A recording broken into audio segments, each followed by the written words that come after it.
Olá a todos, sejam bem-vindos a mais uma transmissão do Lar Espírita Casa do Samaritano sobre o Evangelho segundo o Espiritismo. Queria pedir que, caso ocorra algum problema com o áudio, a imagem, que me dê um retorno. Eu quero agradecer aqui a presença de todos vocês. Quero agradecer ao Lex pela oportunidade de colaborar com essa atividade. Aqueles que desejarem, podem colocar uma garrafa, um copo com água próximo de vocês, para que essa água seja magnetizada com boas energias, que a espiritualidade amiga, que está sempre próxima a nós, possa, por meio dela, nos dar energias que possam nos auxiliar ao nosso fortalecimento. Enquanto mais alguns colegas chegam para acompanhar a transmissão e até para que a gente possa ir se harmonizando, eu vou ler uma mensagem. É do livro Vida Feliz, psicografia de Divaldo Franco, pelo Espírito Joana de Ângeles. A mensagem é de número 15. Somente lobos caem em armadilha de lobos. Leciona o Evangelho de Jesus. Desse modo, jamais te permitas o espinho da humilhação ou da desonra, quando agredido ou malsinado. És o que vives interiormente, e não aquilo que te acusam.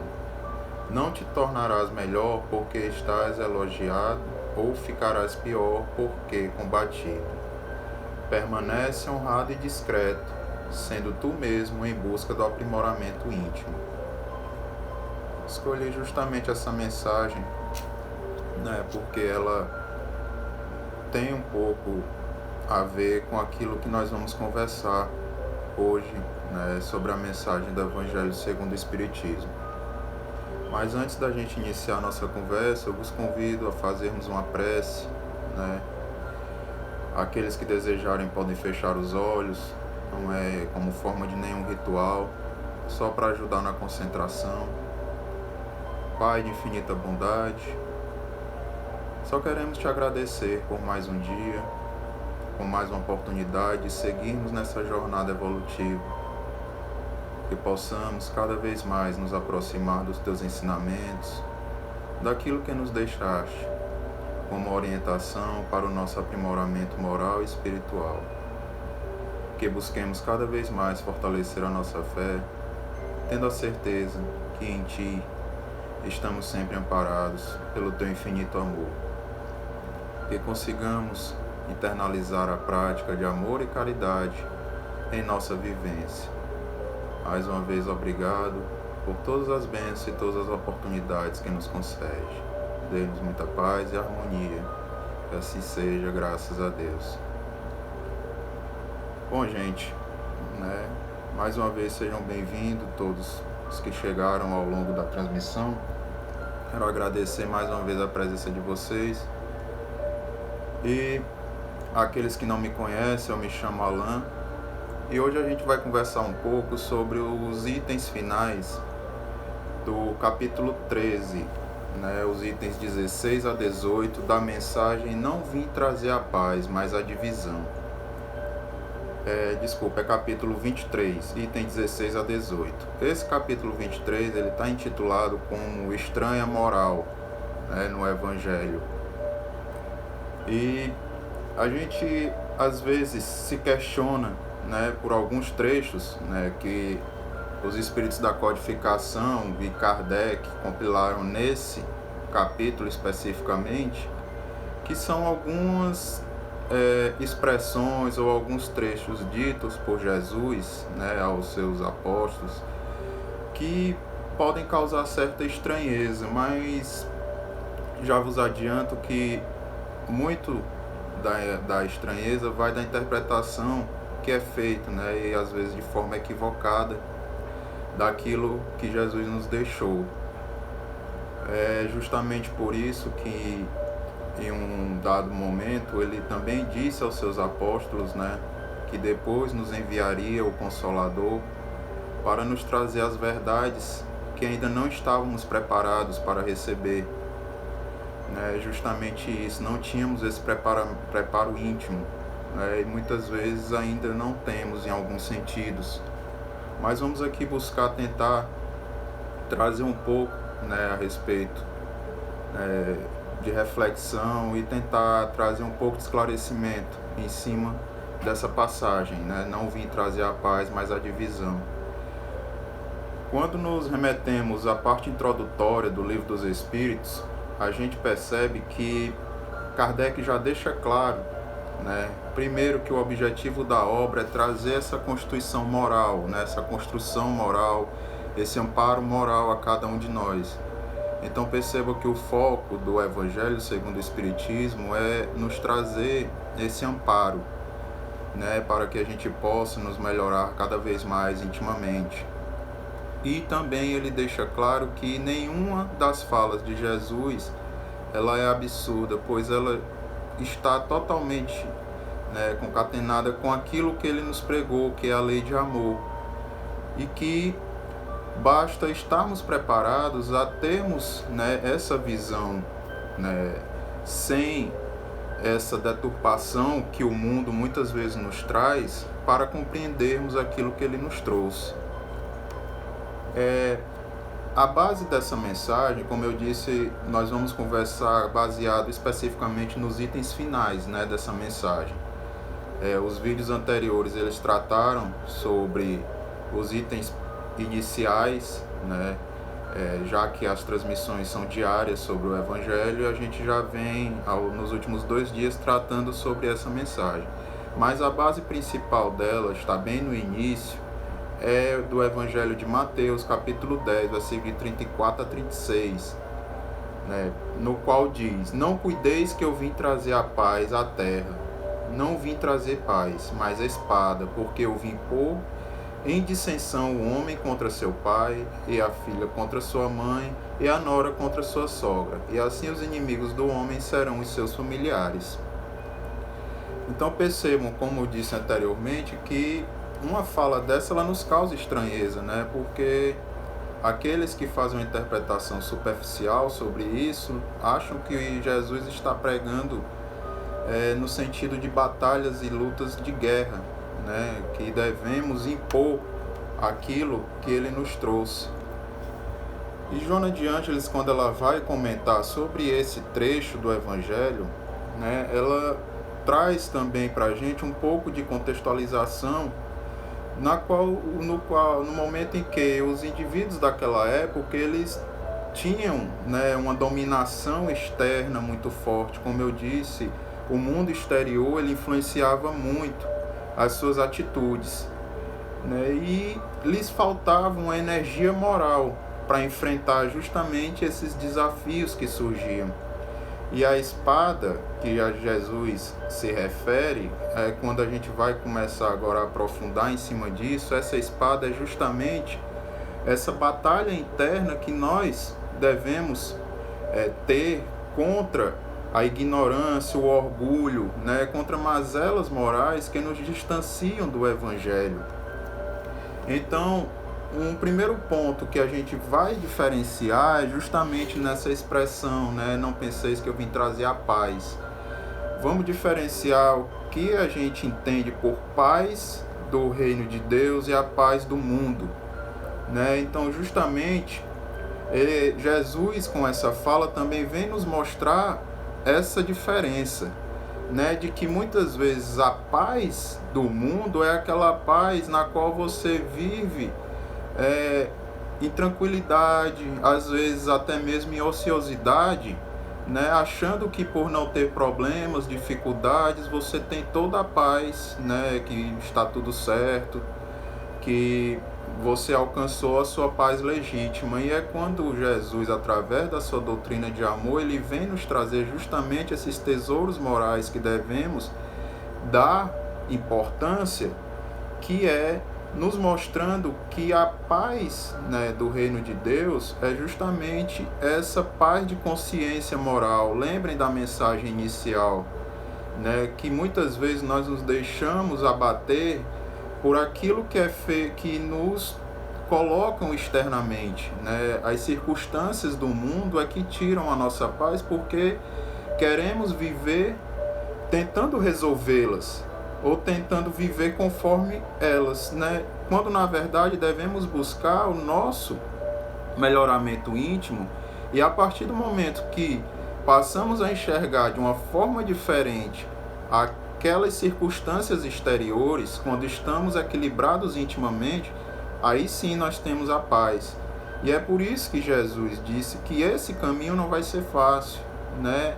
Foi quando ele nos trouxe esse esclarecimento de que iríamos ter uma batalha ferrenha para vivenciar, que era justamente essa batalha em busca da nossa paz interior, né? Da nossa paz consciencial, né? E percebam que em nenhum momento, embora a doutrina de Jesus ela nos traga sempre o amor, a prática da caridade, da compreensão para com o próximo, ele foi um exemplo vivo de que sempre passou por repetidas dificuldades e que nunca fugiu delas. Ele sempre buscou, diante dessas dificuldades, trazer justamente essa demonstração da prática de amor, da prática de caridade, né? Então, o que devemos passar a dar importância é justamente aquilo que está dentro de mim, né? Que é o que realmente importa. E as lutas interiores, né, contra essas mazelas que nos afastam desse progresso moral é que devem ser a prioridade nessa nossa jornada evolutiva, no cunho espiritual, evolução moral, né? Então temos sempre que tentar manter essa paz interior. E quando Jesus ele nos coloca, né, justamente isso, que existirão essas lutas e até mesmo dentro dos seios da nossa família, porque muitas vezes o orgulho nos leva a isso. Não temos essa compreensão ou não temos ainda essa percepção de respeitar a opinião alheia, né? E o seio familiar é o primeiro contato que temos, né? Dentre aqueles que são tidos como nosso próximo, trazidos por Jesus, o seio familiar é o primeiro contato que temos. É onde começamos a trabalhar justamente essas questões, né, do nosso equilíbrio moral. E é por isso que muitas vezes o orgulho se sobrepõe a isso, querendo impor as nossas vontades, querendo impor os nossos entendimentos, que traz essa divisão de ideais até mesmo dentro das nossas famílias. Então, temos que perceber que o mundo exterior, ele ainda está influenciando muito as nossas atitudes, de forma que nos deixamos ferir por muitas coisas que ainda nos abalam. Então, devemos buscar ter esse equilíbrio, né? É justamente nesse sentido, Paulo, quando enviou sua carta aos Romanos, né, ele trouxe um entendimento dessa luta interior. Eu vou ler aqui como está literalmente, né, no Novo Testamento, essa epístola de Paulo aos Romanos. Por que não faço o bem que quero, mas o mal que não quero, esse faço?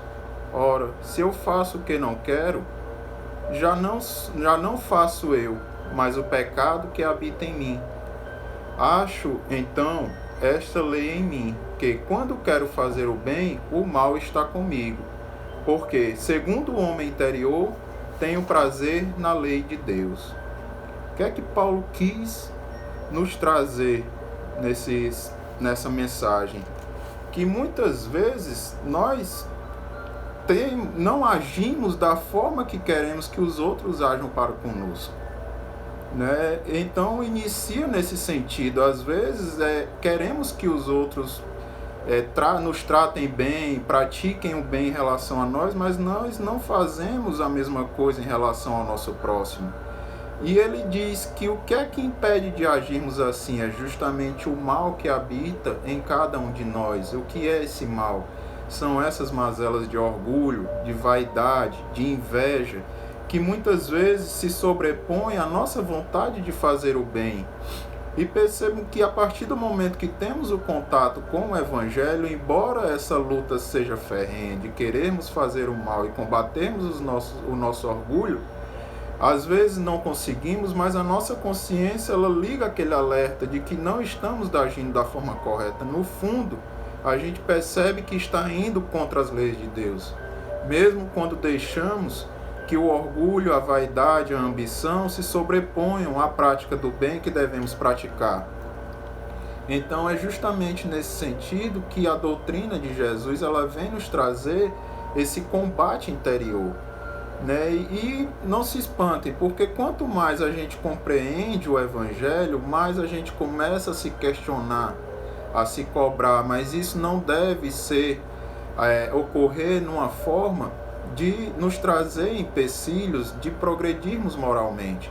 Esse questionamento é válido, mas não deve servir para barrar nossas atitudes, certo? Não devemos sempre ficar nos culpando quando chegarmos a tropeçar. Temos que entender que as dificuldades e os erros que cometemos, eles sempre buscam nos trazer um aprendizado. Então foi nesse sentido que está no próprio Evangelho, né, nesses itens finais, que Kardec nos deixa claro que Jesus, quando nos trouxe essa explicação, né, quando ele disse aos seus apóstolos nessa frase, ele sabia que a doutrina dele, além de não se estabelecer de forma pacífica, que muitas vezes o homem iria interpretá-la de forma equivocada, deixando que o orgulho se sobreposse, querendo impor, né, trazer o reino de Deus através da imposição, fazendo até mesmo uso de guerras, ele já previa isso.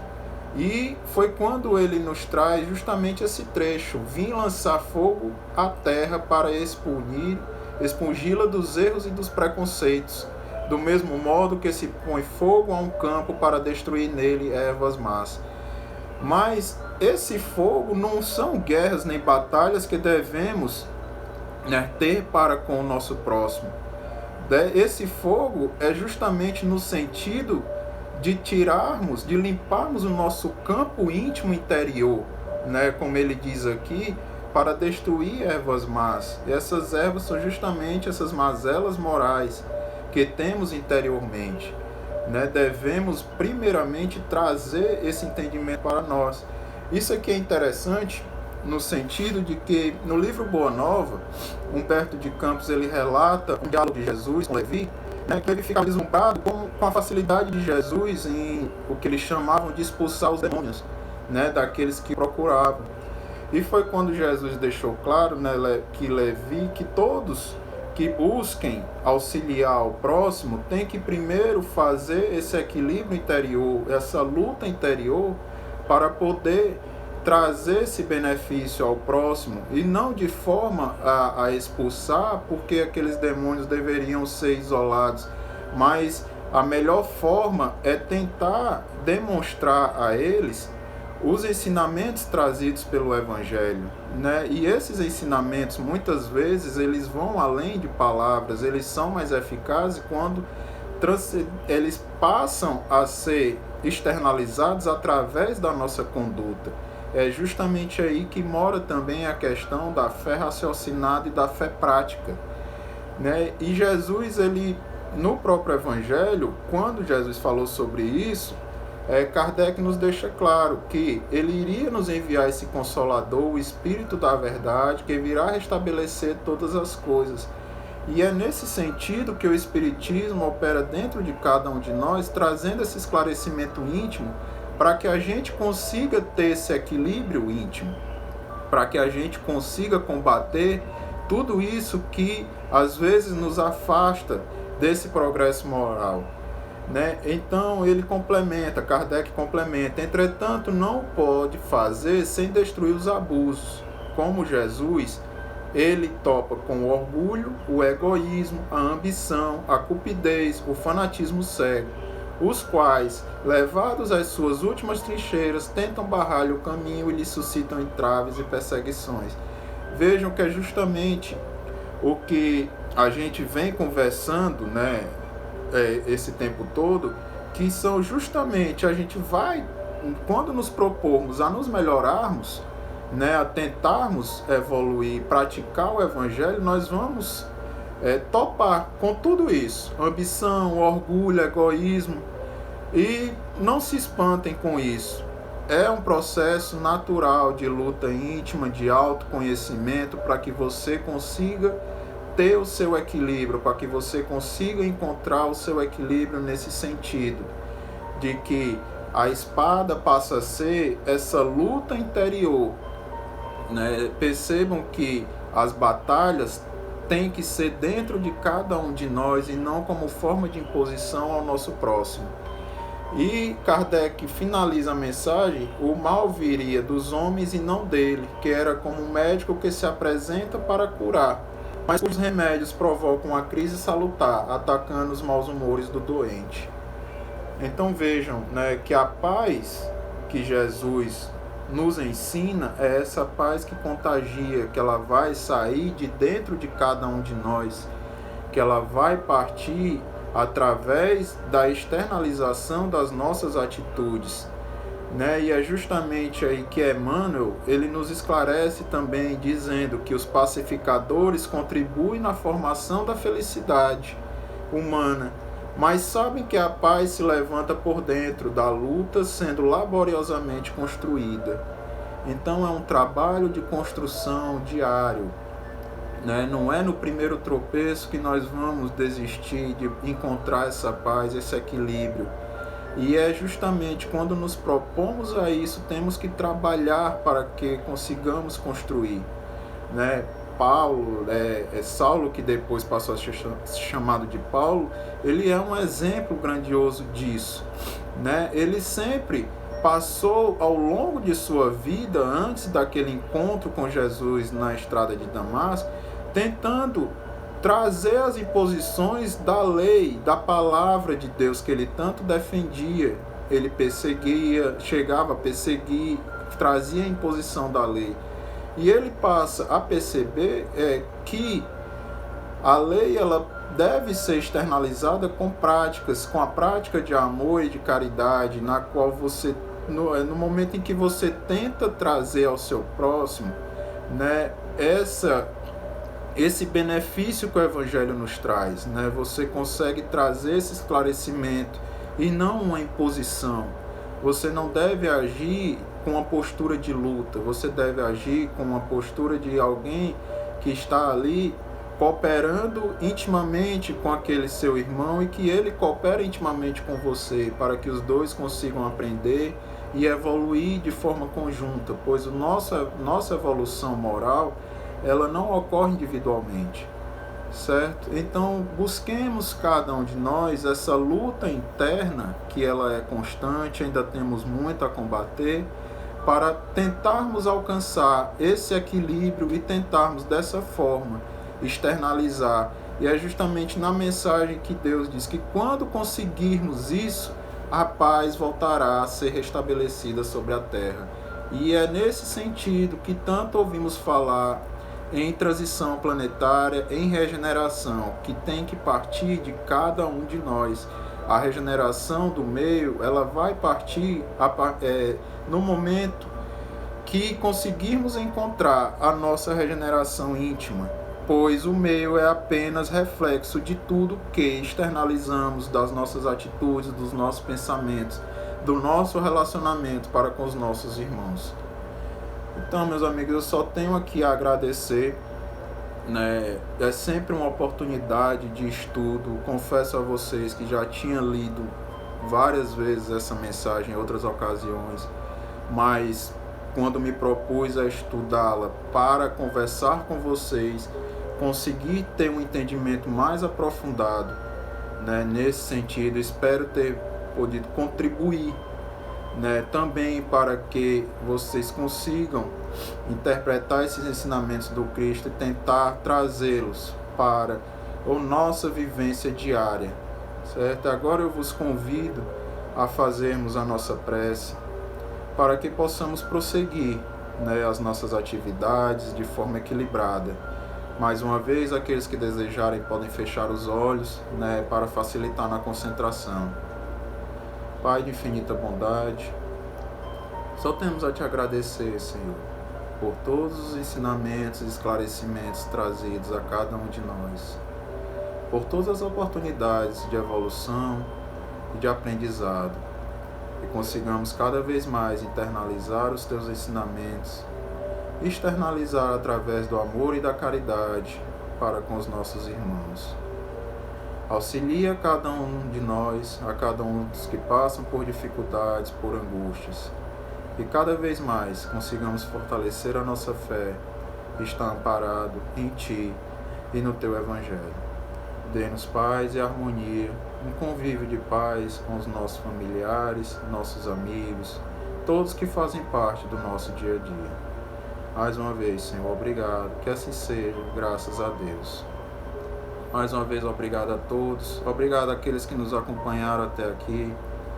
O vídeo ele ficará salvo, será disponibilizado no IGTV, do Instagram do Lex, no YouTube.